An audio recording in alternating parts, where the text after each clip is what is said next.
छोटे छोटे हुंदे सीगे काम करदे सी उदों भी ते मतलब वो काम कर करके मेहनत कर करके ये समझ लिया सी जदों दी होश संभाली भी अपने पैरां ते ही खड़े होना, माँ बाप तो कुछ नहीं मंगना, अपने हत्थी करके ही सारियां चीज़ां बनाउणियां, आपदे शौक पूरे करने, जो अपनी लाइफ च मैं बनना है ना वो अपने दम ते ही बनना। मैनूं बेचारा बनना ही नहीं है मैम, मैनूं अपने दम ते जिवें मैं शुरू तो कहा मैं सैल्फ डिपेंड हाँ, मैं अपने घरदियां तो नहीं मंगिया, जिहड़ी कुड़ी ने अपने घरदियां तो नहीं मंगिया वो किसी होर दे अगे हत्थ किवें अड़ दूगी। पर ब्रांड तो घट कदे चीज़ मैं कोई पाई नहीं। जे तुसी ब्रांड दा सोचोगे तां ही तुसी ब्रांड तक कमा सकते हो, है ना। जे तुसी सोचिया ही है कि मैं 200 वाली टी शर्ट ही पानी, तुसी 200-500 ही कमाओगे, ठीक है ना। तुसी उन्ने च ही गुजारा करो। जे तुसी वड्डा सोचोगे ना तो तुहाडा डेफिनेटली वड्डा तुहाडे नाल होऊगा भी। मैं सैंडो पा के बाइक ते हुंदी सीगी और हैडफोन्स लगे हुंदे सी और बड़े टॉर नाल मैं जांदी सीगी, है ना, अलग। यस कूल डूल मतलब ना 3 मैडल मेरे कोल हैगे ने। मैं 3 वारी गेम करी है, फिटनेस मॉडलिंग करी, बॉडी बिल्डिंग ते मैं वो चीज़ करी और उदों भी मेरे लिए बहुत चैलेंजेस सीगे क्योंकि लोग मैनूं कहण लग गए सी मुंडिया वर्गी लगदी है। एंड जिम वाला सपना सी भी हाँ अपना एक राह एक ना जगह होवे, एक अपनी बिल्डिंग होवे जित्थे मैं लोकां नूं बुला सकां, ते वो ड्रीम सीगा मेरा। पर वो ड्रीम मेरा तां नहीं पूरा हो सकिया क्योंकि इन्नी इन्वेस्टमेंट मैं कर नहीं सकदी। 40-50 लाख मैं लावां, उस तो बाद मैं कर्जियां च डुब्बां, मतलब अपने आप नूं डिप्रैस करां। 1.5 लाख रुपये महीने का जदों कमाउण लग गई, कित्ते मैं 7000 तो शुरू हुई सी ते मैं फिर वो शौक गड्डी लई, बाइक लिया, फिर गड्डी लई ते सारा कुछ मतलब आप अपने हत्थी। गोल्ड का बड़ा शौक है, मैं गोल्ड की चेन पाई हुई है, मैं अपने दम ते पहला छोटी लई सी, फिर इनू हौली हौली पैसे पा के वड्डी करी। लोग ना बोलते नहीं लेकिन बिना बोले उन्हों का एटीट्यूड और मतलब उन्हों का कहण का एक अखां दे नाल तरीका इदां दा हुंदा कि इदां लगदा भी यार पता नहीं असीं किहड़ा गुनाह कर लिया है। तो मैं ट्रेनिंग लाइन शुरू करी सी ना, मैं जो हत्थ पिछे करके मैं मुंडिया दे कोल जाके पुछदी सी सर हेल्प तो नहीं चाहिए एक्सरसाइज दे विच जिवें बेंच प्रेस ला रहे हैं तो हेल्प की लोड़ है, नहीं हेल्प नहीं चाहिए, एवें एटीट्यूड कि हुण एक कुड़ी साडी हेल्प करूगी। यस मुंडिया दी ईगो हर्ट करदी है। बेसबॉल करी, स्टेट लैवल तक गए, कैप्टनसी लुधियाने दे विच 2 कुड़ियां सी, RS मॉडल की लड़की सीगी, दूजी मैं रामगढ़िया स्कूल की कुड़ी सी, जिहड़ी असीं अपने पंजाब नूं रिप्रजेंट कर लई नैशनल खेडण गए सी। उस तो बाद मैम मैं थ्रो बॉल दे विच भी मतलब स्टेट लैवल तक गई हाँ। कल्ली कुड़ी सीगी पर्सनल ट्रेनर, ये भी नहीं 3-4, कित्ते 10 मुंडे, कित्ते एक कल्ली कुड़ी। ते बड़ा चैलेंज मतलब कह लो ना मेरे लिए चैलेंज रहा शुरू तो ना भी जितने मुंडे इन्ने सारे उत्ते कल्ली कुड़ी। क्लास भी करना औखा हो जाता उस जगह। मैं क्लास पर्सनल ट्रेनिंग का कोर्स भी करेगा, 14 बच्चे सी क्लास 13 मुंडे, मैं कल्ली कुड़ी। फिर मैं मैम फूड का सोचा क्योंकि मैं वीडियो देखती थी कुड़ियाँ किन्नियां फूड का काम कर रही ने, फिर मैं सोचा कि यार मैं क्यों ना कुछ डिफरेंट करा। प्रो पंजाब टीवी देख रहे हो तुसी, मैं ईशा। ਅੱਜ ਤੁਹਾਨੂੰ ਇੱਕ ਅਜਿਹੀ ਨੌਜਵਾਨ ਲੜਕੀ ਦੇ ਨਾਲ ਮਿਲਵਾਉਣ ਜਾ ਰਹੇ ਹਾਂ ਜਿਸਨੇ ਬਚਪਨ ਤੋਂ ਹੀ ਸਟਰਗਲ ਕੀਤਾ ਹੈ। ਬਹੁਤ ਛੋਟੀ ਉਮਰ ਦੇ ਵਿੱਚ ਉਹਨਾਂ ਨੂੰ ਇਹ ਸਮਝ ਆ ਗਈ ਸੀ ਕਿ ਮੈਂ ਆਪਦੇ ਪੈਰਾਂ ਦੇ ਉੱਤੇ ਖੜੇ ਹੋਣਾ ਹੈ, ਮੈਂ ਕਦੀ ਕਿਸੇ ਦੇ ਅੱਗੇ ਹੱਥ ਨਹੀਂ ਫੈਲਾਣੇ, ਕਿਸੇ ਦਾ ਕੀ ਆਪਦੇ ਮਾਪਿਆਂ ਤੋਂ ਵੀ ਪੈਸਾ ਨਹੀਂ ਲੈਣਾ, ਜੋ ਕਰਨਾ ਮੈਂ ਖੁਦ ਕਰਨਾ। ਸ਼ਾਇਦ ਉਹੀ ਜਿਹੜੀ ਸੋਚ ਆ ਅੱਜ ਉਹਨਾਂ ਨੂੰ ਇੱਥੇ ਤੱਕ ਲੈ ਕੇ ਆਈ ਆ ਕਿ ਇੱਕ ਟਾਈਮ ਦੇ ਉੱਤੇ ਉਹਨਾਂ ਨੇ ਬਹੁਤ ਛੋਟੀ ਉਮਰ ਦੇ ਵਿੱਚ ਹੀ ਆਪਦੇ ਲਈ ਗੱਡੀ ਲੈ ਲਈ, ਆਪਦੇ ਲਈ ਬਾਈਕ ਲੈ ਲਿਆ। ਜੀ ਹਾਂ, ਲੜਕੀ ਦੀ ਹੀ ਗੱਲ ਕਰ ਰਹੇ ਹਾਂ। ਉਹ ਬਹੁਤ ਸ਼ੌਂਕ ਦੇ ਨਾਲ ਬਾਈਕ ਚਲਾਉਂਦੇ ਨੇ, ਗੱਡੀ ਚਲਾਉਂਦੇ ਨੇ, ਸਾਰੇ ਸ਼ੌਂਕ ਆਪਦੇ ਪੂਰੇ ਕੀਤੇ ਨੇ ਪਰ ਕਿਸੇ ਤੋਂ ਪੈਸਾ ਨਹੀਂ ਲਿੱਤਾ। ਲੇਕਿਨ ਵਕਤ ਕਦੀ ਨਾ ਕਦੀ ਮਾਰ ਜ਼ਰੂਰ ਦਿੰਦਾ ਵਾ ਤੇ ਉਹ ਵਕਤ ਉਦੋਂ ਸੀਗਾ ਜਦੋਂ ਕਰੋਨਾ ਦਾ ਟਾਈਮ ਆਇਆ ਤੇ ਕਰੋਨਾ ਦੇ ਟਾਈਮ ਤੇ ਹਰ ਇੱਕ ਵੱਡੇ ਬੰਦੇ ਦਾ ਬਿਜ਼ਨਸ ਆ ਜਿਹੜਾ ਗਿਰਨਾ ਸ਼ੁਰੂ ਹੋ ਗਿਆ ਤੇ ਇਹਨਾਂ ਤੇ ਵੀ ਸ਼ਾਇਦ ਕਰੋਨਾ ਦੀ ਮਾਰ ਆ ਜਿਹੜੀ ਕਿ ਹੁਣ ਪਈ ਆ ਤੇ ਉਸ ਕਰੋਨਾ ਦੀ ਮਾਰ ਦੇ ਕਾਰਨ ਅੱਜ ਇਹਨਾਂ ਨੂੰ ਰੋਡ ਸਾਈਡ ਤੇ ਆਪਣੀ ਕਾਰਟ ਲਗਾਣੀ ਪੈ ਰਹੀ ਆ ਤੇ ਕਾਰਟ ਦੇ ਵਿੱਚ ਕਾਫੀ ਤਰ੍ਹਾਂ ਦਾ ਫਾਸਟ ਫੂਡ ਆ ਜਿਹੜਾ ਕਿ ਖਵਾ ਰਹੇ ਨੇ, ਹੈਲਦੀ ਫੂਡ ਵੀ ਦੇ ਰਹੇ ਨੇ, ਫਾਸਟ ਫੂਡ ਵੀ ਦੇ ਰਹੇ ਨੇ ਤੇ ਦੀਪਿਕਾ ਇਹਨਾਂ ਦਾ ਨਾਮ ਹੈ। ਉਹਨਾਂ ਨਾਲ ਗੱਲਬਾਤ ਕਰਦੇ ਆ ਕਿ ਕਿਸ ਤਰ੍ਹਾਂ ਉਹਨਾਂ ਦੀ ਲਾਈਫ ਦੀ ਜਰਨੀ ਰਹੀ ਹੈ ਤੇ ਕਿਸ ਤਰ੍ਹਾਂ ਕਰੋਨਾ ਦੀ ਮਾਰ ਉਹਨਾਂ ਤੇ ਪਈ ਤੇ ਦੁਬਾਰਾ ਤੋਂ ਫਿਰ ਮੁੜ ਜਿਹੜੀ ਕਿ ਰੋਡ ਦੇ ਉੱਤੇ ਕਾਰਟ ਲਗਾਉਣ ਦਾ ਉਹਨਾਂ ਦਾ ਹੌਸਲਾ ਪਿਆ ਵਾ। ਨਮਸਕਾਰ ਮੈਮ, ਬਹੁਤ ਬਹੁਤ ਸਵਾਗਤ ਹੈ ਤੁਹਾਡਾ ਪ੍ਰੋ ਪੰਜਾਬ ਟੀਵੀ। ਸਤਿ ਸ਼੍ਰੀ ਅਕਾਲ ਮੈਮ। ਜੀ, ਤੇ ਮੈਮ ਜਿਵੇਂ ਮੈਂ ਕਿਹਾ ਕਿ ਤੁਸੀਂ ਸਟਰਗਲ ਬਹੁਤ ਜ਼ਿਆਦਾ ਕੀਤੀ ਆ ਹਨਾ, ਤੁਸੀਂ ਬਹੁਤ ਬਚਪਨ 'ਚ ਹੀ ਸਮਝ ਗਏ ਸੀਗੇ, ਤੇ ਕਿਸ ਤਰ੍ਹਾਂ ਬਚਪਨ ਗੁਜ਼ਰਿਆ ਤੁਹਾਡਾ, ਕੀ ਕੁਝ ਕੀਤਾ ਤੁਸੀਂ ਬਚਪਨ 'ਚ? ਮੈਮ ਘਰ ਦੀ ਜਿਹੜੀ ਸਿਚੁਏਸ਼ਨ ਸੀ ਨਾ, ਮਦਰ ਵੀ ਵਰਕਿੰਗ ਸੀਗੇ ਤੇ ਫਾਦਰ ਵੀ ਵਰਕਿੰਗ ਸੀਗੇ, ਤੇ ਕਹਿੰਦੇ ਨਾ ਕਿ ਕਈ ਵਾਰੀ ਤੁਹਾਨੂੰ ਘਰ ਦੇ ਤੁਹਾਡੇ ਹਾਲਾਤ, ਵੱਡਾ ਬੱਚਾ ਹੀ ਮੇਨ ਹੈ ਨਾ ਜਿਹੜਾ ਹੁੰਦਾ, ਪਹਿਲਾ ਬੱਚਾ ਸੀ ਵੱਡਾ ਮੈਂ ਘਰ ਦੇ ਵਿੱਚ ਹੈ ਨਾ, ਔਰ ਕੁਝ ਘਰ ਦੀ ਮਾਹੌਲ ਇਦਾਂ ਦਾ ਸੀਗਾ ਕਿ ਸਿਚੁਏਸ਼ਨ ਦੇਖ ਕੇ ਨਾ ਬੱਚੇ ਨੂੰ ਆਪੇ ਹੀ ਸਮਝ ਆ ਜਾਂਦਾ ਕਿ ਹੈ ਨਾ ਕਿ ਮੈਂ ਮਤਲਬ ਆਪਣੇ ਪੈਰਾਂ ਤੇ ਖੜੇ ਹੋਣਾ, ਵੀ ਮੈਂ ਵੀ ਇਦਾਂ ਮਤਲਬ ਕਿ ਮੰਗ ਕੇ ਕੁਝ ਨਹੀਂ ਕਰਨਾ ਹੈ ਨਾ, ਵੀ ਮਾਂ-ਬਾਪ ਪਹਿਲੇ ਹੀ ਇੰਨਾ ਸਟਰਗਲ ਕਰ ਰਹੇ ਨੇ ਤੇ ਮੈਂ ਵੀ ਉਹਨਾਂ ਤੇ ਬੋਝ ਬਣ ਜਾ। ਇੱਕ ਥੋੜਾ ਜਿਹਾ ਕੁੜੀਆਂ ਇਸ ਗੱਲ ਨੂੰ ਜ਼ਿਆਦਾ ਸਮਝਦੀਆਂ ਹੈ ਨਾ, ਤੇ ਵੱਡਾ ਬੱਚਾ ਹੋਣ ਕਰਕੇ ਉੱਪਰੋਂ ਫਿਰ ਮੈਂ ਇੱਕ ਲੜਕੀ ਸੀ, ਮਾਂ-ਬਾਪ ਦਾ ਕਹਿੰਦੇ ਧਿਆਨ ਰੱਖਦੀ ਹੈ ਨਾ ਕੁੜੀਆਂ ਜ਼ਿਆਦਾ, ਤੇ ਉਹ ਚੀਜ਼ ਮੈਂ ਇਹ ਸ਼ੁਰੂ ਤੋਂ ਹੀ ਸੋਚ ਲਈ ਸੀ ਵੀ ਮੈਂ ਛੋਟੇ ਹੁੰਦੇ ਸੀਗੇ, ਕੰਮ ਕਰਦੇ ਸੀ ਉਦੋਂ ਵੀ, ਤੇ ਮਤਲਬ ਉਹ ਕੰਮ ਕਰ ਕਰਕੇ ਮਿਹਨਤ ਕਰ ਕਰਕੇ ਇਹ ਸਮਝ ਲਿਆ ਸੀ ਜਦੋਂ ਦੀ ਹੋਸ਼ ਸੰਭਾਲੀ ਵੀ ਆਪਣੇ ਪੈਰਾਂ ਤੇ ਹੀ ਖੜੇ ਹੋਣਾ, ਮਾਂ-ਬਾਪ ਤੋਂ ਕੁਝ ਨਹੀਂ ਮੰਗਣਾ, ਆਪਣੇ ਹੱਥੀਂ ਕਰਕੇ ਹੀ ਸਾਰੀਆਂ ਚੀਜ਼ਾਂ ਬਣਾਉਣੀਆਂ, ਆਪਦੇ ਸ਼ੌਂਕ ਪੂਰੇ ਕਰਨੇ, ਜੋ ਆਪਣੀ ਲਾਈਫ 'ਚ ਮੈਂ ਬਣਨਾ ਹੈ ਨਾ ਉਹ ਆਪਣੇ ਦਮ ਤੇ ਹੀ ਬਣਨਾ ਜੀ। ਪੜ੍ਹਾਈ ਕਿਸ ਤਰੀਕੇ ਨਾਲ ਹੋਈ ਤੁਹਾਡੀ? ਪੜ੍ਹਾਈ ਮੈਮ ਮੇਰੀ ਜਿਹੜੀ ਸਟੱਡੀ ਹੈ ਉਹ ਰਾਮਗੜੀਆ ਸਕੂਲ ਤੋਂ ਹੈ, ਔਰ ਉਹ ਸਕੂਲ ਮਤਲਬ ਸਪੋਰਟਸ ਦੇ ਵਿੱਚ ਬਹੁਤ ਅੱਗੇ ਸੀਗਾ ਉਸ ਟਾਈਮ ਤੇ, ਪੰਜਾਬ ਬੋਰਡ ਤੋਂ ਮੈਂ ਪੜ੍ਹੀ ਹਾਂ, ਤੇ ਮੈਂ ਤਕਰੀਬਨ ਮੈਂ 5th ਤੋਂ ਉੱਥੇ ਸ਼ੁਰੂ ਕੀਤਾ ਸੀ। ਮੈਂ ਪਹਿਲਾਂ ਪ੍ਰਾਈਵੇਟ ਸਕੂਲ 'ਚ ਪੜ੍ਹਦੀ ਸੀ, ਤੇ ਉਸ ਤੋਂ ਬਾਅਦ 5th ਤੋਂ ਜਦੋਂ ਮੈਂ ਲੱਗੀ ਤੇ ਮਤਲਬ ਫਿਰ ਉਹ ਸਪੋਰਟਸ ਕਰਕੇ, ਉਹ ਸਪੋਰਟਸ ਵਾਲਾ ਸਕੂਲ ਸੀ ਜ਼ਿਆਦਾ ਹੈ ਨਾ, ਉਹ ਬੱਚਿਆਂ ਨੂੰ ਖੇਡਣ ਦੇ ਲਈ ਬਹੁਤ ਮਤਲਬ ਕਿ ਕਹਿੰਦੇ ਸੀ ਵੀ ਐਪਰੀਸ਼ੀਏਟ ਕਰਦੇ ਸੀ ਵੀ ਤੁਸੀਂ ਕਰੋ, ਅਸੀਂ ਤੁਹਾਡੇ ਨਾਲ ਆ, ਤੇ ਮੈਂ ਉੱਥੇ ਆਪਣੀ ਸਟਾਰਟਿੰਗ ਸ਼ੁਰੂ ਕਰੀ ਜੂਡੋ ਗੇਮ ਤੋਂ। ਜੂਡੋ ਦਾ ਮੈਂ ਪਹਿਲੀ ਗੇਮ 8th ਦੇ ਵਿੱਚ ਮੈਂ ਕੰਪੀਟੀਸ਼ਨ ਕਰਿਆ ਸੀਗਾ ਅੰਡਰ 14 'ਚ, ਤੇ ਮੈਂ ਉਦੋਂ ਬ੍ਰਾਊਨਜ਼ ਜਿੱਤੀ ਸੀਗੀ, ਮਤਲਬ ਜਿਹੜਾ ਜ਼ੋਨ ਲੈਵਲ ਤੇ। ਫਿਰ ਉਸ ਤੋਂ ਬਾਅਦ ਮੈਂ ਪ੍ਰੈਕਟਿਸ ਕਰੀ ਗਈ, ਉਹ ਹੌਸਲਾ ਜਿਹਾ ਬਣ ਗਿਆ ਨਾ, ਇੱਕ ਵਾਰੀ ਮੈਡਲ ਆਇਆ, ਬੜੀ ਖੁਸ਼ੀ ਹੋਈ, ਘਰਦਿਆਂ ਨੂੰ ਦਿਖਾਇਆ ਤੇ ਵੀ ਮੈਂ ਜਿੱਤੀ ਹਾਂ ਹੈ ਨਾ। ਤੇ ਫਿਰ ਉਸ ਤੋਂ ਬਾਅਦ ਮੈਂ ਤਕਰੀਬਨ 9th ਦੇ ਵਿੱਚ ਮੈਂ ਨੈਸ਼ਨਲ ਖੇਡਣ ਚਲੀ ਗਈ ਸੀ ਸ਼ਿਮਲਾ, ਉਦੋਂ ਮੈਂ ਉੱਥੇ ਮੇਰਾ ਬ੍ਰਾਊਨਜ਼ ਆਇਆ ਸੀਗਾ ਨੈਸ਼ਨਲ, ਓਪਨ ਨੈਸ਼ਨਲ 'ਚ। ਬਹੁਤ ਵੱਡੀ ਗੱਲ ਹੁੰਦੀ ਹੈ ਮੈਮ, ਨੈਸ਼ਨਲ ਦੇ ਵਿੱਚ ਤੁਸੀਂ ਬਲੈਕ ਬੈਲਟ ਹੁੰਦੇ ਹੋ, ਬ੍ਰਾਊਨਜ਼ ਆਉਂਦਾ ਤੁਹਾਡਾ। ਸਕੂਲ ਦੇ ਵਿੱਚ ਮੈਨੂੰ ਲਿਜਾਇਆ ਗਿਆ ਸੀ, ਜਦੋਂ ਮੈਂ ਪਹੁੰਚੀ ਮੇਰਾ ਉੱਥੇ ਸਨਮਾਨਿਤ ਕੀਤਾ ਗਿਆ, ਉਹਨਾਂ ਨੇ ਮੈਨੂੰ ਹਾਰ ਪਾਏ ਉੱਤੇ, ਮੈਨੂੰ ਬੜੀ ਖੁਸ਼ੀ ਹੋਈ। ਉਹ ਦਿਨ ਜਿਹੜਾ ਮੇਰਾ ਸੀਗਾ ਨਾ, ਉਹ ਲਾਈਫ ਚੇਂਜਿੰਗ ਮੂਮੈਂਟ ਸੀਗਾ। ਮੈਂ ਉਸ ਤੋਂ ਬਾਅਦ ਸਕੂਲ ਦੇ ਵਿੱਚ ਇੱਕ ਸੈਲੀਬ੍ਰਿਟੀ ਬਣ ਗਈ ਸੀ, ਤੇ ਸਾਰੇ ਜਾਣਦੇ ਸੀ ਵੀ ਦੀਪਿਕਾ ਲੜਕੀ ਹੈ ਨਾ ਜਿਹੜੀ ਗੇਮ ਦੇ ਵਿੱਚ ਅੱਗੇ, ਸਾਰੇ ਮੈਨੂੰ ਬਹੁਤ ਵਧੀਆ ਤਰੀਕੇ ਨਾਲ ਬੁਲਾਉਂਦੇ ਸੀ, ਔਰ ਇੱਕ ਅਲੱਗ ਰਿਸਪੈਕਟ ਬਣ ਗਈ ਸੀ ਸਕੂਲ ਦੇ ਵਿੱਚ। ਉਸ ਤੋਂ ਬਾਅਦ ਮੈਂ ਗੇਮ ਲਈ ਸੀਰੀਅਸ ਹੋ ਗਈ, ਮੈਂ ਜਿਹੜੀ ਵੀ ਗੇਮ ਦੇ ਵਿੱਚ ਪਾਰਟਿਸਿਪੇਟ ਕਰਦੀ ਸੀ ਉਹਦੀ ਮੈਂ ਕਦੇ ਕੈਪਟਨ ਹੋਣਾ ਜਾਂ ਮੈਂ ਉਸ ਟੀਮ ਦੀ ਲੀਡਰ ਹੋਣਾ। ਬੇਸਬਾਲ ਕਰੀ, ਸਟੇਟ ਲੈਵਲ ਤੱਕ ਗਏ, ਕੈਪਟਨ ਸੀ। ਲੁਧਿਆਣੇ ਦੇ ਵਿੱਚ 2 ਕੁੜੀਆਂ ਸੀ, ਇੱਕ RS ਮਾਡਲ ਦੀ ਲੜਕੀ ਸੀਗੀ, ਦੂਜੀ ਮੈਂ ਰਾਮਗੜੀਆ ਸਕੂਲ ਦੀ ਕੁੜੀ ਸੀ, ਜਿਹੜੀ ਅਸੀਂ ਆਪਣੇ ਪੰਜਾਬ ਨੂੰ ਰਿਪਰੈਜ਼ੈਂਟ ਕਰਨ ਲਈ ਨੈਸ਼ਨਲ ਖੇਡਣ ਗਏ ਸੀ। ਉਸ ਤੋਂ ਬਾਅਦ ਮੈਂ ਥਰੋ ਬਾਲ ਦੇ ਵਿੱਚ ਵੀ ਮਤਲਬ ਸਟੇਟ ਲੈਵਲ ਤੱਕ ਗਈ ਹਾਂ। ਈਵਨ ਮੈਂ ਗੱਤਕਾ, ਜਿਹੜਾ ਸਾਡਾ ਮਾਰਸ਼ਲ ਆਰਟ ਹੈ ਸਾਡਾ ਸਰਦਾਰਾਂ ਦਾ ਹੈ ਮੇਨ, ਤੇ ਮੈਂ ਉਹਦੇ 'ਚ ਵੀ ਸਟੇਟ ਲੈਵਲ ਤੇ 5 ਫੇਸ ਮੈਨੂੰ ਅੱਜ ਵੀ ਯਾਦ ਹੈ, 5 ਫੇਸ ਗਏ ਸੀਗੇ ਅਸੀਂ ਉੱਥੇ ਕੰਪੀਟੀਸ਼ਨ ਖੇਡਣ, ਔਰ ਵਿਨ ਕਰਕੇ ਆਏ ਸੀ, 골ਡ ਆਇਆ ਸੀ ਸਾਡਾ। ਮਤਲਬ ਮੈਂ ਹਿੰਦੂ ਫੈਮਿਲੀ ਤੋਂ ਬਿਲੋਂਗ ਕਰਦੀ ਹਾਂ, ਬਟ ਸਟਿਲ ਮੈਨੂੰ ਢਾਲ ਤਲਵਾਰ ਚਲਾਉਣੀ ਔਰ ਚੱਕਰ ਚਲਾਉਣਾ ਔਰ ਫਰੀ ਸੋਟੀ ਚਲਾਉਣੀ ਮੈਨੂੰ ਅਜੇ ਵੀ ਮੈਨੂੰ ਯਾਦ ਹੈ ਕਿ ਮੈਂ ਕਿਵੇਂ ਕਰਨਾ, ਮੈਂ ਕਿਵੇਂ ਮਤਲਬ ਕਿ ਆਪਣੇ ਆਪ ਨੂੰ ਬਚਾਉਣਾ, ਮੈਂ ਕਿਵੇਂ ਮਤਲਬ ਉਹ ਚੀਜ਼ ਮੈਨੂੰ ਅੱਜ ਵੀ ਯਾਦ ਹੈ ਜੀ। ਹਾਂਜੀ। ਹੋਰ ਕੀ ਹੋਬੀਜ਼ ਨੇ ਤੁਹਾਡੀਆਂ, ਹੋਰ ਕੀ ਕਰਨਾ ਚਾਹੁੰਦੇ ਸੀ ਜਿਹੜੇ ਤੁਸੀਂ ਖੁਦ ਆਪਣੇ ਸ਼ੌਂਕ ਪੂਰੇ ਕੀਤੇ ਨੇ? ਐਕਚੁਅਲੀ ਮੈਂ ਸ਼ੁਰੂ ਤੋਂ ਨਾ, ਜਿਵੇਂ ਸਾਡੇ ਘਰ ਦੇ ਮੇਰੇ ਫਾਦਰ ਸਾਹਿਬ ਨੇ ਨਾ ਮੁੰਡਿਆਂ ਵਾਂਗੂ ਹੀ ਪਾਲਿਆ ਹੈ ਨਾ, ਉਹਨਾਂ ਨੇ ਮਾਂ-ਬਾਪ ਨੇ ਮੈਨੂੰ ਕਦੇ ਉਹਨਾਂ ਨੇ ਰਿਅਲਾਈਜ਼ ਹੀ ਨਹੀਂ ਕਰਾਇਆ ਵੀ ਤੁਸੀਂ ਕੁੜੀ ਹੋ ਹੈ ਨਾ, ਔਰ ਮੇਰੇ ਸ਼ੌਂਕ ਵੀ ਸਪੋਰਟਸ ਦੇ ਰਹਿਣ। ਥੋੜੀ ਸਪੋਰਟਸ ਵਾਲੀ ਕੁੜੀ ਦਾ ਐਟੀਟਿਊਡ ਅਲੱਗ ਹੁੰਦਾ, ਤੇ ਉਹ ਹਰ ਵੇਲੇ ਸਪੋਰਟਸ ਵੇਅਰ ਪਾ ਕੇ ਰੱਖਣਾ, ਔਰ ਗੇਮ ਦੇ ਵਿੱਚ ਸੀਗੇ ਤੇ ਉਹ ਪੋਜ਼ਿਟਿਵ ਵਾਈਬਸ, ਜਿਵੇਂ ਨਾ ਇੱਕ ਡਿਸਪਲਿਨ 'ਚ ਰਹਿਣਾ ਔਰ ਚੀਜ਼ਾਂ ਨੂੰ ਸਮਝਣਾ ਹੈ ਨਾ, ਉਹ ਮੈਨੂੰ ਸ਼ੁਰੂ ਤੋਂ ਹੀ ਉਹ ਜਿਹੜੀਆਂ ਚੀਜ਼ਾਂ ਨਾ ਸਪੋਰਟਸ ਨੇ ਇਹ ਚੀਜ਼ਾਂ ਮੈਨੂੰ ਸਿਖਾਈਆਂ।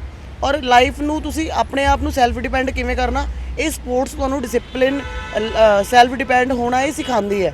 ਤੇ ਮੈਨੂੰ ਯਾਦ ਹੈ ਮੈਮ, ਉਸ ਤੋਂ ਬਾਅਦ ਜਿਹੜੀ ਮੇਰੀ ਜਰਨੀ ਸ਼ੁਰੂ ਹੋਈ ਗੇਮਸ, ਮੈਂ ਸਾਰੇ 4-5 ਗੇਮਸ ਸੀਗੀਆਂ, ਮੈਂ ਭੰਗੜਾ ਵੀ ਬਹੁਤ ਸੋਹਣਾ ਪਾਉਂਦੀ ਸੀ, ਸਕੂਲ 'ਚ ਪਰਫਾਰਮੈਂਸ ਵੀ ਦਿੱਤੀ, ਠੀਕ ਹੈ। ਮੈਂ ਰਨਰ ਅਪ ਰਹੀ ਸੀਗੀ +2 ਦੇ ਵਿੱਚ, ਜਦੋਂ ਸਾਡੀ ਫੇਅਰਵੈਲ ਹੋਈ ਸੀ ਉਦੋਂ ਮੈਂ ਮਤਲਬ ਫੇਅਰਵੈਲ ਦੀ ਰਨਰ ਅਪ ਰਹੀ ਸੀਗੀ। ਮਤਲਬ ਬਿਊਟੀ ਵੱਲੋਂ ਵੀ ਨਾ ਮੈਂ ਮਤਲਬ ਥਰੈਡਿੰਗ ਕਰਾਉਣੀ ਤਾਂ ਮੈਨੂੰ ਬਾਅਦ 'ਚ ਸੁੱਝੀ, ਮੈਨੂੰ ਪਤਾ ਹੀ ਨਹੀਂ ਹੁੰਦਾ ਸੀ ਚੀਜ਼ਾਂ ਦਾ ਨਾ, ਬੜਾ ਸਿੰਪਲ ਜੀ ਲਾਈਫ ਉਦੋਂ ਜੀ ਮੈਂ ਹੈ ਨਾ। ਆ ਫੈਸ਼ਨੇਬਲ ਤਾਂ ਹੁਣ ਹੋ ਗਈ, ਜਿਵੇਂ ਟਾਈਮ ਬਦਲਿਆ ਗਿਆ ਨਾ ਹੈ ਨਾ, ਹੁਣ ਤਾਂ ਪੇਅਰਸਿੰਗ ਵੀ, ਵਾਲ ਵੀ ਹਾਈਲਾਈਟ। ਕਹਿ ਸਕਦੇ ਆ ਕਿ ਜਿਹੜੀਆਂ ਸਪੋਰਟਸ ਵਾਲੀਆਂ ਕੁੜੀਆਂ ਹੁੰਦੀਆਂ ਨੇ ਨਾ, ਜਦੋਂ ਸ਼ਿੱਦਤ ਦੇ ਨਾਲ ਸਪੋਰਟਸ ਦੇ ਵਿੱਚ ਜਾਂਦੀਆਂ ਨਾ, ਫਿਰ ਉਹ ਸਭ ਕੁਝ ਭੁੱਲ ਜਾਂਦੀਆਂ ਨੇ, ਉਹਨਾਂ ਨੂੰ ਸਿਰਫ ਆਪਣੀ ਗੇਮ ਦਿਖ ਰਹੀ ਹੁੰਦੀ ਆ, ਜਾਂ ਉਹ ਮੈਡਲ ਤੇ ਪੂਰੀ ਅੱਖ ਹੁੰਦੀ ਆ ਕਿ ਬਈ ਇਹ ਮੇਰਾ ਵਾ। ਹਾਂਜੀ ਬਿਲਕੁਲ ਮੈਮ, ਇਹ ਮੈਮ ਜਿਹੜੀ ਸਪੋਰਟਸਮੈਨਸ਼ਿਪ ਨਾ, ਜਿਹੜੀ ਤੁਹਾਡੀ ਜਿੱਤਣ ਦੀ ਹੈ ਨਾ ਚਾਹ ਜਿਹੜੀ ਹੈ, ਉਹ ਮੇਰੇ ਅੰਦਰ ਸ਼ੁਰੂ ਤੋਂ ਹੀ ਰਹੀ ਵੀ ਮੈਂ ਕੰਪੀਟੀਟਰ ਬਣ ਕੇ ਨਾ ਇੱਕ ਜਿਵੇਂ ਕੋਈ ਮਤਲਬ ਟੀਮ ਆਉਂਦੀ ਸੀ ਤਾਂ ਮੇਰੇ ਅੰਦਰ ਉਹ ਕੁਦਰਤੀ ਜਨੂਨ ਇਦਾਂ ਦਾ ਹੁੰਦਾ ਸੀਗਾ ਕਿ ਮੈਂ ਯਾਰ ਜਿੱਤ ਕੇ ਹੀ ਜਾਣਾ, ਮੈਂ ਆਪਣੀ ਟੀਮ ਨੂੰ ਜਿਤਾਣਾ। ਤੇ ਉਸ ਤੋਂ ਬਾਅਦ ਮੈਂ +2 ਤੱਕ ਗੇਮਸ ਕਰੀਆਂ ਇਹ ਸਾਰੀਆਂ। ਫਿਰ ਉਸ ਤੋਂ ਬਾਅਦ ਮੈਂ +2 ਜਦੋਂ ਕੀਤੀ ਮੈਂ ਸੀਪੀਐਡ ਨਾਰਗਵਾਲ ਕਰੀ। ਮੇਰਾ ਮਤਲਬ 1 ਈਅਰ ਹੋਇਆ ਸੀਗਾ ਤੇ ਮੇਰੇ ਥੋੜੀ ਫੈਮਿਲੀ ਪ੍ਰੋਬਲਮਸ ਆ ਗਈਆਂ ਸੀ, ਫਿਰ ਉਹ ਮੇਰੀ ਕੰਪਲੀਟ ਨਹੀਂ ਹੋ ਪਾਈ। ਬਟ ਮੈਨੂੰ ਪੀਟੀ ਟੀਚਰ ਦੀ ਜੌਬ ਮਿਲ ਗਈ ਜੀ। ਤੇ ਡਿਊਰਿੰਗ ਇਹਦੇ ਵਿੱਚ ਹੈ ਨਾ, ਕਿਉਂਕਿ ਇੱਕ ਟੈਲੈਂਟ ਸੀਗਾ ਔਰ ਕਹਿ ਲਓ ਵੀ ਪੰਜਾਬੀ ਕਹਿ ਲਓ ਪੰਜਾਬ ਬੋਰਡ 'ਚ ਪੜ੍ਹੀ ਹੋਈ ਸੀ ਤੇ ਉਸ ਐਡਮਿਸ਼ਨ ਮੈਨੂੰ ਉੱਥੇ ਮਤਲਬ ਜੌਬ ਮੈਨੂੰ ਆਫਰ ਹੋਈ ਤੇ ਮੈਂ ਉੱਥੇ ਜੌਬ ਕਰ ਲਈ। ਤੇ ਫਿਰ ਉਸ ਤੋਂ ਬਾਅਦ ਮਤਲਬ 4 ਸਾਲ ਮੈਂ ਪੀਟੀ ਟੀਚਰ ਦੀ ਜੌਬ ਕਰੀ। 4 ਸਾਲ ਜੌਬ ਕਰਨ ਤੋਂ ਬਾਅਦ ਮੈਂ ਬਹੁਤ ਟੀਮਸ ਵੀ ਆਪਣੀਆਂ ਲੈ ਕੇ ਗਈ, ਥਰੋਬੋਲ ਦੀ ਟੀਮ ਲੈ ਕੇ ਗਈ ਆਪਣੀ। ਮੇਰੀ ਟੀਮ ਬਹੁਤ ਸੋਲਿਡ ਸੀਗੀ, 14 ਅੰਡਰ 14 ਅੰਡਰ 16 ਟੀਮ ਮੈਂ ਲੈ ਕੇ ਜਾਂਦੀ ਸੀ ਨਾਲ, ਔਰ ਕੰਪੀਟੀਸ਼ਨ ਜਿੱਤੇ ਵੀ। ਸਕੂਲ 'ਚ ਵੀ ਮੇਰਾ ਬਹੁਤ ਅੱਛਾ ਅਹੁਦਾ ਸੀਗਾ ਉੱਥੇ ਤੇ ਸਾਰੇ ਬਹੁਤ ਰਿਸਪੈਕਟ ਕਰਦੇ ਸੀ। ਬੱਚੇ ਈਵਨ ਮੇਰੇ ਤੋਂ ਡਰਦੇ ਵੀ ਸੀ। ਅੱਜ ਵੀ ਜਿਹੜੇ ਬੱਚੇ ਕਈ ਵਾਰੀ ਮਿਲਦੇ ਨੇ ਨਾ ਤੇ ਬੜੀ ਰਿਸਪੈਕਟਫੁਲੀ ਮੇਰੇ ਨਾਲ ਗੱਲ ਕਰਦੇ ਨੇ ਤੇ ਲੇਕਿਨ ਮੈਮ ਇੱਕ ਫੇਜ਼ ਆਇਆ, ਮੈਂ ਜਦੋਂ ਜੌਬ ਲੀਵ ਕੀਤੀ ਮੈਨੂੰ ਲੋਅਰ ਬੈਕ ਦੀ ਦਿੱਕਤ ਬਹੁਤ ਜ਼ਿਆਦਾ ਹੋ ਗਈ ਸੀ। ਮੇਰਾ weight ਨਾ ਤਕਰੀਬਨ 89 weight ਹੋ ਗਿਆ ਸੀ ਤੇ ਮੈਂ ਚੱਲ ਫਿਰ ਨਹੀਂ ਪਾਉਂਦੀ ਸੀ। ਸ਼ਾਇਦ ਉਹ ਮੇਰਾ ਕਹਿ ਲਓ ਵੀ ਰੱਬ ਨੇ ਕੁਝ ਸੋਚਿਆ ਹੋਇਆ ਸੀਗਾ ਕਿ ਇਹਨੂੰ ਮਤਲਬ ਇਸ ਲਾਈਨ 'ਚ, ਕਿਉਂਕਿ ਟੀਚਿੰਗ ਲਾਈਨ 'ਚ ਥੋੜੀ ਸੈਲਰੀ ਘੱਟ ਸੀ ਤੇ ਹਰ ਬੰਦੇ ਨੂੰ ਪੈਸੇ ਦੀ ਨੀਡ ਹੁੰਦੀ ਹੈ। ਜਦੋਂ ਲੋਅਰ ਬੈਕ ਦੀ ਦਿੱਕਤ ਹੋਈ ਮੈਮ ਮੈਂ ਚੱਲਣਾ ਫਿਰਨਾ ਬੰਦ ਹੋ ਗਈ। ਫਿਰ ਉਸ ਤੋਂ ਬਾਅਦ ਮੈਨੂੰ ਡਾਕਟਰ ਨੇ ਕਿਹਾ ਵੀ ਜੇ ਤੁਸੀਂ ਚੱਲ ਫਿਰ ਤਾਂ ਹੀ ਸਕਦੇ ਹੋ ਜਦੋਂ ਤੁਸੀਂ ਆਪਣਾ weight ਲੂਜ਼ ਕਰਿਆ। ਜਦ ਤੱਕ ਤੁਸੀਂ weight ਨਹੀਂ ਲੂਜ਼ ਕਰੋਗੇ ਤੁਹਾਡੀ ਲੋਅਰ ਬੈਕ ਨੂੰ ਆਰਾਮ ਨਹੀਂ ਆਣਾ। ਤੇ ਜਿਮ ਜੁਆਇਨ ਕਰ ਲਿਆ। ਜਿਮ ਜੁਆਇਨ ਕੀਤਾ, 3 ਕੁ ਮਹੀਨੇ ਉੱਥੇ ਲਾਏ, ਵਰਕਆਊਟ ਕਰਿਆ, ਥੋੜਾ ਪੈਸ਼ਨ ਆ ਗਿਆ ਜਿਮ ਦੇ ਵਿੱਚ ਤੇ ਜਿਹੜੇ ਜਿਮ ਲਵਰ ਬਣ ਗਈ। ਕਿਉਂਕਿ ਤੁਹਾਨੂੰ ਪਤਾ ਸਪੋਰਟਸ ਵਾਲੇ ਬੱਚੇ ਜਿਹੜੇ ਨੇ ਐਕਸਰਸਾਈਜ਼ਸ ਇਹ ਉਹ ਬੜਾ ਹੈ ਨਾ, ਰਨਿੰਗ ਕਰਨੀ ਬਹੁਤ ਜ਼ਿਆਦਾ 12-12 ਕਿਲੋਮੀਟਰ ਰਨਿੰਗ ਕਰਦੇ ਸੀਗੇ। ਤੇ ਉਸ ਤੋਂ ਬਾਅਦ ਮਤਲਬ ਕਿ ਜਿੱਥੇ ਮੈਂ ਕਰਦੀ ਸੀ ਵਰਕਆਊਟ ਉੱਥੇ ਵੀ ਪਹਿਚਾਣ ਅਲੱਗ ਬਣ ਗਈ ਮੇਰੀ, ਕਿਉਂਕਿ ਪਰਫਾਰਮੈਂਸ ਇਦਾਂ ਦੀ ਕਰਦੀ ਸੀ ਕੋਈ ਵੀ ਐਕਸਰਸਾਈਜ਼ਸ ਦੀ। ਨਾਲ ਦੀਆਂ ਕੁੜੀਆਂ ਬੜੀਆਂ ਦੇਖ ਕੇ ਹੈਰਾਨ ਹੁੰਦੀ ਵੀ ਇਹ ਕਿਵੇਂ ਕਰ ਲੈਂਦੀ, ਅਸੀਂ ਨਹੀਂ ਕਰ ਪਾਉਂਦੇ। ਉਹ ਫਿਰ ਐਪਰੀਸ਼ੀਏਟ ਕਰਨ ਲੱਗ ਗਏ। ਮੈਨੂੰ ਬੜੀ ਖੁਸ਼ੀ ਹੁੰਦੀ ਸੀ ਜਦੋਂ ਐਪਰੀਸ਼ੀਏਟ ਕਿਤੇ ਮਿਲਦਾ ਨਾ। ਐਪਰੀਸ਼ੀਏਸ਼ਨ ਦਾ ਮਜ਼ਾ ਬਹੁਤ ਅਲੱਗ ਹੁੰਦਾ ਤੁਹਾਨੂੰ ਖੁਦ, ਜਦੋਂ ਤੁਹਾਡੀ ਪਹਿਚਾਣ ਲੱਗ ਹੁੰਦੀ ਤੁਹਾਨੂੰ ਲੋਕ ਪੁੱਛਣ ਲੱਗ ਜਾਂਦੇ ਨੇ ਵੀ ਇਹ ਕਿਵੇਂ ਕਰਨਾ। ਸੇਮ ਚੀਜ਼ ਤੁਸੀਂ ਕਰ ਰਹੇ ਹੋ, ਅਗਲਾ ਕਰ ਰਿਹਾ, ਉਹ ਤਾਂ ਤੁਹਾਡੇ ਤੋਂ ਮਤਲਬ ਤੁਹਾਡੇ ਤੋਂ ਹੋ ਰਹੀ ਹੈ, ਅਗਲੇ ਤੋਂ ਨਹੀਂ ਹੋ ਰਹੀ ਨਾ। ਤੇ ਤੁਸੀਂ ਇਹ ਕਹਿੰਦੇ ਹੋ ਵੀ ਯਾਰ ਮੈਂ ਡਿਫਰੈਂਟ ਆ ਇਹਨਾਂ ਤੋਂ ਨਾ। ਤੇ ਉਹ ਫਿਰ ਮਤਲਬ ਕਿ ਕੁੜੀ ਹੌਲੀ ਵੱਧਦੇ ਫਰੈਂਡਸ ਬਣ ਗਏ। ਫਿਰ ਉਹ ਮੈਨੂੰ ਇੰਟਰਸਟ ਆਉਣ ਲੱਗ ਗਿਆ। ਉਹ ਮੇਰੇ ਨਾਲ ਦੇਖ ਕੇ ਵਰਕਆਊਟ ਕਰਦੀਆਂ ਸੀ ਤੇ ਉੱਥੇ ਜਿਹੜੇ ਓਨਰ ਸੀਗੇ ਉਹਨਾਂ ਨੂੰ ਮੈਂ ਵੈਸੇ ਹੀ ਪੁੱਛ ਲਿਆ, ਮੈਂ ਕਿਹਾ ਇਹਦਾ ਮਤਲਬ ਸਿਸਟਮ ਕੀ ਹੈ, ਐਕਸਰਸਾਈਜ਼ਸ ਕਿਵੇਂ, ਮਤਲਬ ਕਿ ਕੋਈ ਕੋਰਸ ਹੁੰਦਾ। ਉਹ ਕਹਿੰਦਾ ਮੈਨੂੰ ਇੱਕ ਕੁੜੀ ਦੀ ਲੋੜ ਆ, ਮੈਂ ਤੈਨੂੰ ਸਿਖਾ ਦੂੰਗਾ। ਮੈਂ 7000 ਤੇ ਮੈਮ ਉੱਥੇ ਜੌਬ ਲੱਗ ਗਈ ਜੀ। 7000 ਤੇ ਸਿਰਫ 7000 ਤੇ ਮੈਂ ਨੌਕਰੀ ਲੱਗ ਗਈ ਉੱਥੇ। ਚਲੋ ਜੀ ਨੌਕਰੀ ਕਰੀ, 2-3 ਮਹੀਨੇ ਲਾਏ। ਉਹਨਾਂ ਨੇ ਮੇਰੀ ਸੈਲਰੀ 10000 ਕਰਤੀ। ਮੈਂ ਕੰਮ ਬਹੁਤ ਵਧੀਆ ਕਰਨ ਲੱਗ ਗਈ ਸੀ। ਡਿਸਪਲਿਨ ਚ ਆਉਣਾ, ਡਿਸਪਲਿਨ ਟਾਈਮ ਟੂ ਟਾਈਮ ਜਾਣਾ। ਉਹਨਾਂ ਨੇ ਮੈਨੂੰ ਆਪਣੇ ਦੋਨੋਂ ਜਿਮ ਸੰਭਾਲਣ ਨੂੰ ਦੇਤੇ ਕੁੜੀਆਂ ਦੇ ਲਈ ਵੀ, ਕੁੜੀਆਂ ਨੂੰ ਐਕਸਰਸਾਈਜ਼ ਕਰਾਉਣੀ ਹੈ, ਮੁੰਡਿਆਂ ਨੂੰ ਵੀ ਮੈਂ ਕਰਾਉਂਦੀ ਸੀ। ਤੇ ਹੌਲੀ ਕੌਨਫੀਡੈਂਸ ਆ ਗਿਆ ਤੇ ਹੋਰ ਜ਼ਿਆਦਾ ਫਿਰ ਇਹਦਾ ਕੋਰਸ ਕਰ ਲਿਆ। ਚੰਡੀਗੜ੍ਹ ਤੋਂ ਪਰਸਨਲ ਟ੍ਰੇਨਿੰਗ ਦਾ ਕੋਰਸ ਕਰ ਲਿਆ। ਆਪ ਹੀ ਗੂਗਲ ਤੋਂ ਸਰਚ ਮਾਰਿਆ, CCT ਕਰਾਉਂਦੇ ਸੀਗੇ ਉਹ ਕੋਰਸ ਮਾਲ ਟਾਊਨ। ਮਤਲਬ ਐਸੇ ਸਾਲ ਹੀ ਉਹਨਾਂ ਨੇ, ਜਿਵੇਂ ਉਸ ਸਾਲ ਮੇਰੇ ਵਾਲੇ 'ਚ ਇੱਥੇ ਉਹਨਾਂ ਨੇ ਕਲਾਸਿਸ ਵੀ ਜਿਵੇਂ ਰੱਬ ਸਾਥ ਦਿੰਦਾ ਨਾਲ। वो कहते हैं ना, अगर किसी चीज को दिल से चाहो तो पूरी कायनात उसे तुमसे मिलाने की साजिश में लग जाती है। मतलब वो सारियां चीज़ां ਤੁਹਾਡੇ ਨਾਲ ਉਸੇ ਤਰੀਕੇ ਨਾਲ ਹੋਣ ਲੱਗ ਗਈਆਂ। ਕਿਉਂਕਿ ਮੈਂ ਨੀਤ ਸਾਫ ਸੀਗੀ, ਕਦੇ ਨਾ ਮਿਹਨਤ ਕਰਨ ਤੋਂ ਮੈਂ ਭੱਜੀ ਨਹੀਂ। ਸ਼ੁਰੂ ਤੋਂ ਬਹੁਤ, ਕਿਉਂਕਿ ਮੇਰੇ ਪੇਰੈਂਟਸ ਨੂੰ ਦਾ ਮੈਂ ਬਹੁਤ ਹਾਰਡ ਵਰਕ ਦੇਖਿਆ, ਮੇਰੇ ਫਾਦਰ ਨੂੰ ਮੈਂ ਬਹੁਤ ਹਾਰਡ ਵਰਕ ਕਰਦੇ ਦੇਖਿਆ ਤੇ ਮੈਂ ਸ਼ੁਰੂ ਤੋਂ ਬਹੁਤ ਹਾਰਡ ਵਰਕਿੰਗ ਰਹੀ। ਮੈਂ ਖੁਦ ਕਹਿੰਦੀ ਹਾਂ ਇਸ ਚੀਜ਼ ਦੀ, ਇਹ ਮੈਨੂੰ ਪਤਾ ਕਿ ਮੈਂ ਬਹੁਤ ਹਾਰਡ ਵਰਕਿੰਗ ਆ ਔਰ ਇਸ ਚੀਜ਼ ਦਾ ਮੁੱਲ ਕਿਸੇ ਨਾ ਕਿਸੇ ਦਿਨ ਤਾਂ ਪਊਗਾ। ਜਦ ਤੱਕ ਸਾਹ ਚੱਲਦੇ ਨੇ ਇਹ ਚੱਲਦਾ ਹੀ ਰਹਿਣਾ ਮੈਮ, ਇਹ ਕਦੇ ਖਤਮ ਨਹੀਂ ਹੋਣਾ। ਠੀਕ ਹੈ। ਤੇ ਉਸ ਤੋਂ ਬਾਅਦ ਫਿਰ ਮਤਲਬ ਕਿ ਜੌਬ ਮੈਨੂੰ ਅਪਰਚੁਨਿਟੀ ਹੋਰ ਮਿਲੀ। ਮੈਂ ਕਿਸੇ ਵੱਡੇ ਜਿਮ 'ਚ, ਮਤਲਬ ਸਾਡੇ ਸ਼ਹਿਰ ਦੇ ਵਿੱਚ ਉਹਦਾ ਨਾਮ ਹੈ ਜਿਮ ਦਾ, ਉੱਥੇ ਮੈਂ ਜੌਬ ਕਰੀ। ਉੱਥੇ ਮੈਨੂੰ 12000 ਤੇ ਉਹਨਾਂ ਨੇ ਰੱਖਿਆ। ਫਿਰ ਉਹ ਮੈਂ ਦੇਖਦੀ ਸੀ ਆਲੇ ਦੁਆਲੇ ਵਾਲੇ ਲੋਕ ਨਾ ਪਰਸਨਲ ਟ੍ਰੇਨਿੰਗ ਕਰਾਉਂਦੇ ਨੇ ਤੇ ਉਹਦਾ 10-10000 ਰੁਪਏ ਚਾਰਜ ਕਰਦੇ ਆ ਤੇ ਉਹਦਾ ਉਹਨਾਂ ਨੂੰ 60 ਜਾਂ 40% 50% ਮਿਲਦਾ। ਲਾਈਕ ਜੇ ਤੁਸੀਂ 12000 ਨਾਲ ਤੁਹਾਨੂੰ ਇੱਕ ਪਰਸਨਲ ਟ੍ਰੇਨਿੰਗ ਮਿਲ ਗਈ ਤਾਂ ਤੁਹਾਡੇ ਹੋ ਗਏ 16000 ਰੁਪਏ। ਜੇ ਤੁਹਾਨੂੰ 5000 ਜਿਮ ਵਾਲੇ ਦੇ ਰਹੇ ਨੇ ਵਿਦ ਉਹਦੇ ਲਈ ਹੈ ਨਾ, ਆਪਣੇ ਪਰਸੈਂਟੇਜ ਕੱਢ ਕੇ। ਤੇ ਮੈਂ ਕਿਹਾ ਯਾਰ ਪੈਸੇ ਕਮਾਉਣ ਦਾ ਹੋਰ ਵਧੀਆ ਤਰੀਕਾ ਹੋ ਗਿਆ। ਫਿਰ ਮੈਂ ਕੋਰਸ ਵੀ ਕਰ ਲਿਆ ਸੀਗਾ ਤੇ ਪਰ ਉਹ ਉੱਥੇ ਮੈਨੂੰ ਪਰਸਨਲ ਟ੍ਰੇਨਿੰਗ ਆ ਨਾ ਇੱਕ ਮਿਲੀ ਸੀਗੀ। ਉਹ ਵੀ ਤੁਹਾਨੂੰ ਪਤਾ ਕੰਪੀਟੀਟਰ ਕੁੜੀਆਂ ਦੇ ਨਾਲ ਬਹੁਤ ਕੰਪੀਟੀਸ਼ਨ ਹੁੰਦਾ, ਮੁੰਡਿਆਂ ਦਾ ਵੀ ਹੈ ਨਾ। ਵੀ ਫਲੋਰ ਤੇ ਮੈਂ ਇਕੱਲੀ ਕੁੜੀ ਸੀਗੀ ਪਰਸਨਲ ਟ੍ਰੇਨਰ, ਇਹ ਵੀ ਨਹੀਂ 3-4, ਕਿਤੇ 10 ਮੁੰਡੇ, ਕਿਤੇ ਇੱਕ ਇਕੱਲੀ ਕੁੜੀ। ਤੇ ਬੜਾ ਚੈਲੰਜ, ਮਤਲਬ ਕਹਿ ਲਓ ਨਾ ਮੇਰੇ ਲਈ ਚੈਲੰਜ ਰਿਹਾ ਸ਼ੁਰੂ ਤੋਂ ਨਾ, ਵੀ ਜਿੱਤੇ ਮੁੰਡੇ ਇੰਨੇ ਸਾਰੇ ਉੱਤੇ ਇਕੱਲੀ ਕੁੜੀ। ਕਲਾਸ ਵੀ ਕਰਨਾ ਔਖਾ ਹੋ ਜਾਂਦਾ ਉਸ ਜਗ੍ਹਾ। ਮੈਂ ਕਲਾਸ ਪਰਸਨਲ ਟ੍ਰੇਨਿੰਗ ਦਾ ਕੋਰਸ ਵੀ ਕਰਿਆ, 14 ਬੱਚੇ ਸੀਗੇ ਕਲਾਸ 'ਚ, 13 ਮੁੰਡੇ, ਮੈਂ ਇਕੱਲੀ ਕੁੜੀ ਜੀ। ਮਤਲਬ ਮੈਨੂੰ ਬੜਾ ਹੁੰਦਾ ਸੀਗਾ ਕਿ ਯਾਰ ਮੈਂ ਐਸਾ ਕੀ ਕਰ ਰਹੀ ਹਾਂ ਜਿਹੜਾ ਮੈਂ ਇਕੱਲੀ ਹਾਂ ਤੇ ਬਾਕੀ ਸਾਰੇ ਮੁੰਡੇ ਹੀ ਨੇ। ਤੇ ਕਿਤੇ ਨਾ ਕਿਤੇ ਲੱਗਦਾ ਸੀਗਾ ਕਿ ਸ਼ਾਇਦ ਰੱਬ ਨੇ ਮੈਨੂੰ ਮੁੰਡਾ ਹੀ ਬਣਾਉਣਾ ਸੀ, ਗਲਤੀ ਨਾਲ ਕੁੜੀ ਬਣਾਤਾ। ਲੇਕਿਨ ਉਹ ਬਣਾਉਣਾ ਉਹਨਾਂ ਨੇ ਮੁੰਡੇ, ਕਿਉਂਕਿ ਮੇਰੇ ਸ਼ੌਂਕ ਉੱਦਾਂ ਦੇ ਸੀਗੇ ਹੈ ਨਾ। ਤੇ ਲੇਕਿਨ ਚਲੋ ਮੈਮ ਠੀਕ ਰਿਹਾ, ਸਾਰਾ ਕੁਝ ਵਧੀਆ ਚੱਲਦਾ ਰਿਹਾ। ਫਿਰ ਉਸ ਤੋਂ ਬਾਅਦ ਮੈਂ ਬੜਾ ਕੰਮ ਵੀ ਕਰਿਆ, ਮੈਨੂੰ ਪਰਸਨਲ ਟ੍ਰੇਨਿੰਗ ਅਲੱਗ-ਅਲੱਗ ਜਿਮ ਤੋਂ। ਲਾਸਟ ਮੈਂ ਜਿਹੜਾ ਕੀਤਾ ਗੋਲਡ ਰੀਫ ਜਿਮ ਦੇ ਵਿੱਚ ਐਜ਼ ਅ ਮੈਨੇਜਰ ਜੌਬ ਕੀਤੀ। ਉੱਥੇ ਮੇਰੀ 18,000 ਸੈਲਰੀ ਸੀਗੀ। ਉਸ ਤੋਂ ਬਾਅਦ ਮਤਲਬ 7,000 ਤੋਂ ਸ਼ੁਰੂ ਕੀਤੇ, 18,000 ਤੇ ਆ ਗਈ ਪਰਸਨਲ ਟ੍ਰੇਨ। ਜਿਵੇਂ ਤੁਸੀਂ ਕਿਹਾ ਕਿ ਘਰ ਦੇ ਵਿੱਚ ਫਾਈਨੈਂਸ਼ੀਅਲ ਇਸ਼ੂਜ਼ ਇਦਾਂ ਸੀਗੇ ਕਿ ਗੁਜ਼ਾਰਾ ਚੱਲ ਰਿਹਾ ਸੀਗਾ ਹਨਾ, ਮਤਲਬ ਬਹੁਤ ਓਕੇ ਸੀਗਾ ਕਿ ਤਾਜੀ ਖਾਂਦੇ ਚਲਾਉਂਦੇ ਸੀਗੇ। ਤੇ ਉਸ ਟਾਈਮ ਤੇ ਸੁਪਨੇ ਹੁੰਦੇ ਨੇ, ਸਭ ਦੇ ਹੁੰਦੇ ਨੇ ਕਿ ਜੇ ਮੇਰੀ ਜੌਬ ਲੱਗ ਜਾਂਦੀ ਆ ਮੈਂ ਆਹ ਕਰੂੰਗੀ, ਮੈਂ ਉਹ ਕਰੂੰਗੀ। ਜੇ ਤੁਹਾਡੀ ਜੌਬ ਲੱਗੀ, ਪਹਿਲਾਂ ਤਾਂ ਤੁਸੀਂ ਸਾਰਾ ਕੁਝ ਸੈਟਲ ਕੀਤਾ ਆਪਣਾ ਹਨਾ। ਜਦੋਂ ਇਨਕਮ ਆ ਜਿਹੜੀ ਵੱਧਦੀ ਗਈ ਤਾਂ ਫਿਰ ਖਿਆਲ ਆਏ ਕਿ ਹੁਣ ਮੇਰੇ ਸੁਪਨੇ ਪੂਰੇ ਕਰਨ ਦਾ ਟਾਈਮ ਆ ਗਿਆ। ਤਾਂ ਫਿਰ ਸਭ ਤੋਂ ਪਹਿਲਾ ਸੁਪਨਾ ਜਿਹੜਾ ਕਿਹੜਾ ਪੂਰਾ ਕੀਤਾ ਸੀ? ਮੈਮ ਤੁਸੀਂ ਮੰਨੋਗੇ, ਮੈਂ ਮਤਲਬ ਕਿ ਮੈਂ +2 ਕੰਪਲੀਟ ਕੀਤੀ ਸੀਗੀ। ਮੈਂ ਸ਼ਾਸਤਰੀ ਸਕੂਲ 'ਚ ਉਦੋਂ ਪੜ੍ਹਾਇਆ ਸੀਗਾ, ਸਰਗੋਦਾ ਸਕੂਲ ਤੋਂ ਪਹਿਲਾਂ। ਮੈਂ ਉੱਥੇ ਤਕਰੀਬਨ 7-8 ਮਹੀਨੇ ਲਾਏ ਸੀ ਪੀਟੀ ਟੀਚਰ ਦੇ ਲਈ। ਉੱਥੇ ਨਾ ਇੱਕ ਬੱਚਾ ਆਂਦਾ ਹੁੰਦਾ ਸੀ, ਉਹਦੇ ਕੋਲ ਨਾ ਤੁਹਾਨੂੰ ਪਤਾ ਮਹਿਰੂਨ ਰੰਗ ਦੀ ਕੈਨੇਟਿਕ ਚੱਲਦੀ ਸੀ ਪਹਿਲਾਂ, ਬਲੈਕ ਔਰ ਮਹਿਰੂਨ।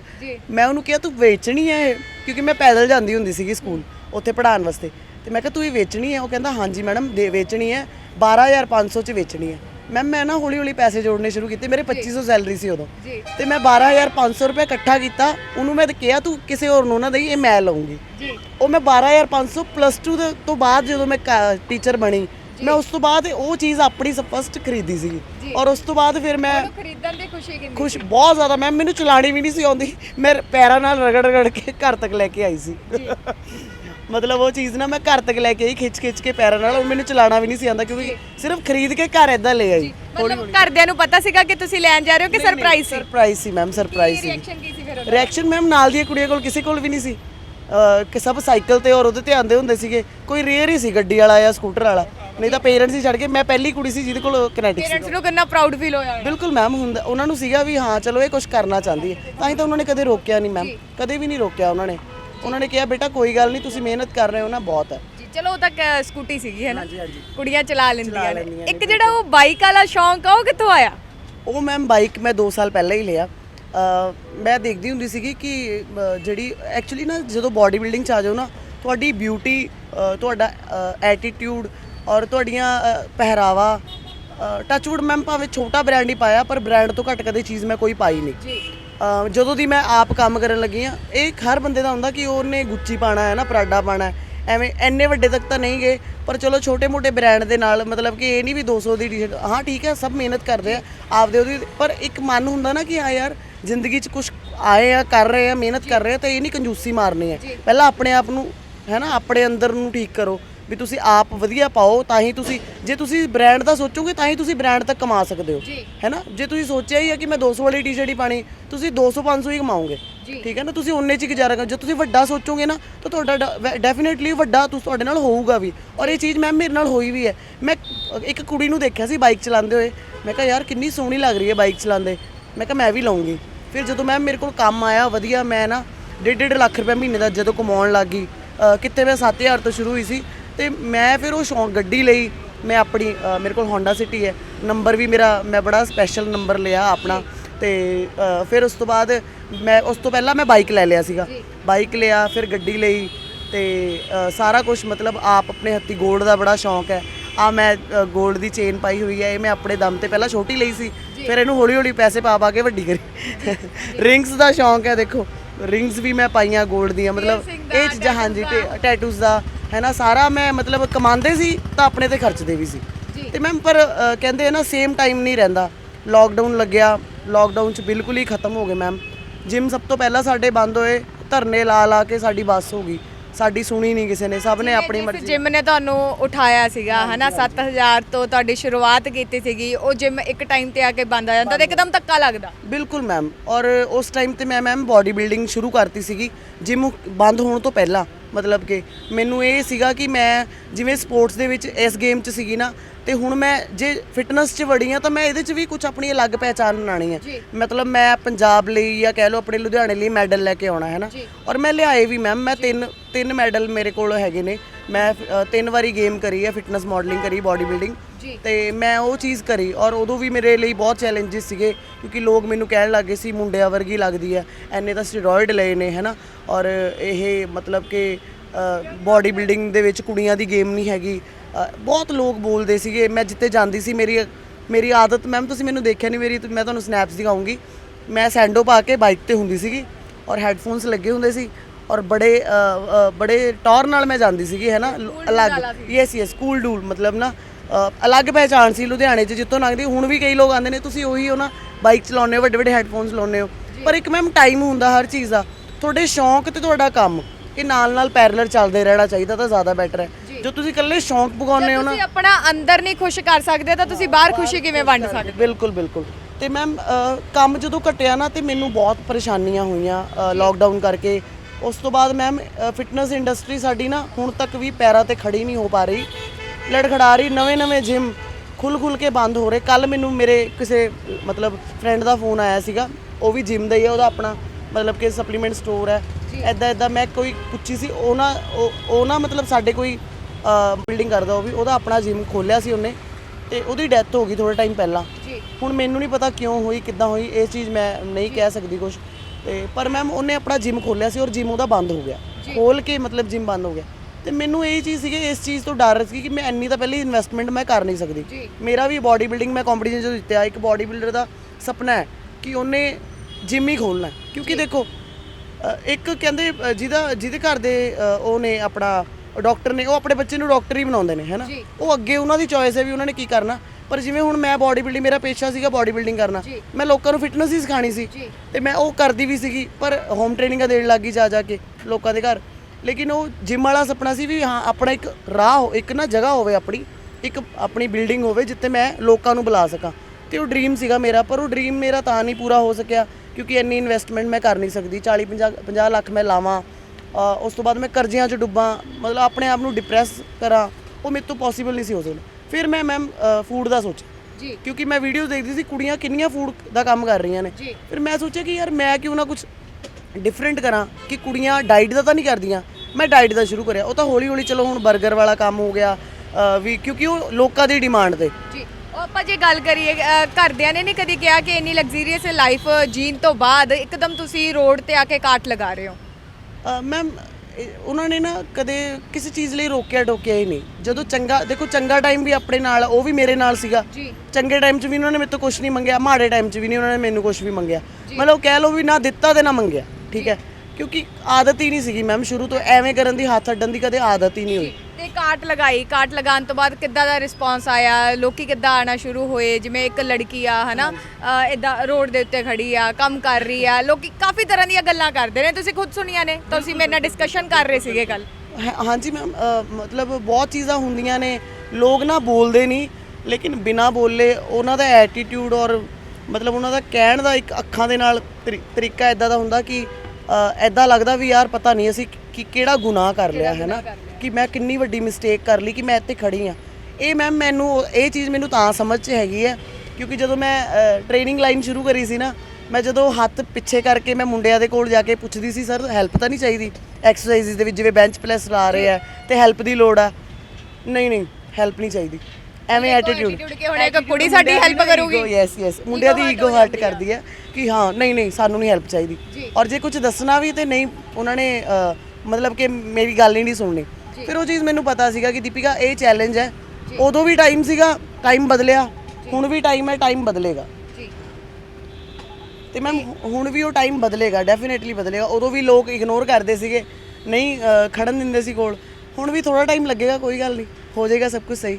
ਜੀ ਤੇ ਆਪਣੀ ਜਿਵੇਂ ਡਿਸਕਸ਼ਨ ਚੱਲਦੀ ਪਈ ਸੀਗੀ, ਲੋਕ ਨੇ ਕਈ ਤਰ੍ਹਾਂ ਦੀ ਵਰਡਿੰਗ ਯੂਜ਼ ਕਰਦੇ ਨੇ ਹਨਾ, ਕਿ ਆਪ ਤਾਂ ਹਨਾ ਜਿਵੇਂ ਕਿ ਫਿਟ ਰਹਿੰਦੇ ਨੇ ਹਨਾ, ਆਪ ਦਾ ਫਿਟਨੈਸ ਦੀ ਗੱਲਾਂ ਕਰਦੇ ਪਏ ਨੇ ਤੇ ਲੋਕਾਂ ਨੂੰ ਮੈਗੀ ਖਿਲਾ ਰਹੇ ਨੇ ਹਨਾ। ਉਹਨਾਂ ਚੀਜ਼ਾਂ ਤੇ ਕੀ ਕਹਿਣਾ ਚਾਹੋਗੇ? ਕਿਉਂਕਿ ਲੋਕ ਨੇ ਜਿਹੜੇ ਹਰ ਤਰੀਕੇ ਨਾਲ ਤੁਹਾਨੂੰ ਜੱਜ ਕਰਦੇ ਨੇ, ਕੋਈ ਤੁਹਾਨੂੰ ਇਸ ਚੀਜ਼ਾਂ ਨੂੰ ਲੈ ਕੇ ਪੋਜ਼ਿਟਿਵ ਵੀ ਕਹਿ ਰਿਹਾ ਵਾ, ਕਿਉਂਕਿ ਜੇ ਵੇਖਿਆ ਜਾਵੇ ਜ਼ਬਰਦਸਤੀ ਤਾਂ ਤੁਸੀਂ ਕਰ ਨਹੀਂ ਰਹੇ ਕਿਸੇ ਨਾਲ, ਜਿੱਦਾਂ ਦੀ ਡਿਮਾਂਡ ਆ ਉਹ ਦੇ ਰਹੇ ਹੋ। ਬਿਲਕੁਲ ਮੈਮ, ਉਹੀ ਹੈ ਮੇਰਾ ਨਾ 버ਗਰ ਵਾਲਾ ਕਨਸੈਪਟ ਹੀ ਨਹੀਂ ਸੀਗਾ। ਤੁਸੀਂ ਮੇਰੀ ਕਾਰਡ ਤੇ ਵੀ ਦੇਖੋ 버ਗਰ ਕਿਤੇ ਲਿਖਿਆ ਹੀ ਨਹੀਂ ਹੋਇਆ। ਜਦੋਂ ਮੈਂ ਕੰਮ ਸ਼ੁਰੂ, ਕਿਉਂਕਿ ਮੈਮ ਮੈਨੂੰ ਇਸ ਟਾਈਮ ਕੰਮ ਦੀ ਲੋੜ ਹੈ, ਕੰਮ ਲਈ ਬੰਦਾ ਸਭ ਕੁਝ ਕਰੂਗਾ ਹੈ ਨਾ, ਇੱਜ਼ਤ ਦੇ ਨਾਲ ਕੋਈ ਵੀ ਕੰਮ ਤੁਸੀਂ ਕਰਨਾ ਤਾਂ ਤੁਸੀਂ ਸਭ ਕੁਝ ਕਰੋਗੇ। ਤੇ ਜਦੋਂ ਮੇਰੇ ਨਾਲ ਕਸਟਮਰ 3-4 ਵਾਰੀ ਮੈਮ ਤੁਸੀਂ ਚਿਕਨ 버ਗਰ ਨਹੀਂ ਬਣਾਉਂਦੇ, ਤੁਸੀਂ ਐਗ 버ਗਰ ਨਹੀਂ ਬਣਾਉਂਦੇ, ਫਿਰ ਮੈਂ ਸੋਚਿਆ ਯਾਰ ਕਸਟਮਰ ਮੇਰੇ ਕੋਲੋਂ ਜਾ ਕਿਉਂ ਰਿਹਾ, ਮਤਲਬ ਕਸਟਮਰ ਮੇਰੇ ਕੋਲੋਂ ਖਾਲੀ ਹੱਥ ਨਹੀਂ ਜਾਣਾ ਚਾਹੀਦਾ, ਕਿਉਂਕਿ ਮੇਰਾ ਇਹ ਕੰਮ ਦਾ ਟਾਈਮ ਹੈ ਤੇ ਮੈਮ ਉਹ ਮੇਰਾ ਪੈਸ਼ਨ ਹੈ। ਫਿਟਨੈਸ ਜਿਹੜੀ ਉਹ ਮੇਰਾ ਪੈਸ਼ਨ ਹੈ। ਜਿਹੜੇ ਮੇਰੇ ਫਿਟਨੈਸ ਵਾਲੇ ਲੋਕ ਨੇ ਉਹ ਕਿਹੜਾ ਨਹੀਂ ਖਾਂਦੇ 버ਗਰ ਜਾਂ ਉਹ ਕਿਹੜਾ ਮੈਗੀਆਂ ਨਹੀਂ ਖਾਂਦੇ ਮੈਮ। 2% ਲੋਕ ਨੇ ਜਿਹੜੇ ਬਾਡੀ ਬਿਲਡਿੰਗ 3% ਕਰ ਰਹੇ ਨੇ, ਉਹ ਆਪਣੀ ਡਾਈਟ ਫੋਲੋ ਕਰਦੇ, ਉਹ ਵੀ ਚੀਟ ਮੀਲਸ ਕਰਦੇ ਨੇ ਮੈਮ, ਵੀਕਲੀ ਚੀਟ ਮੀਲ ਕਰਦੇ ਨੇ। ਤੇ ਮੈਂ ਤਾਂ ਇਹ ਤਾਂ ਮੇਰਾ ਕੰਮ ਹੈ ਮੈਮ, ਇਹਦੇ ਤੋਂ ਮੇਰੇ ਕੋਲ ਮੇਰਾ ਉਹ ਕੰਮ ਹੁਣ ਖਤਮ ਹੋ ਗਿਆ।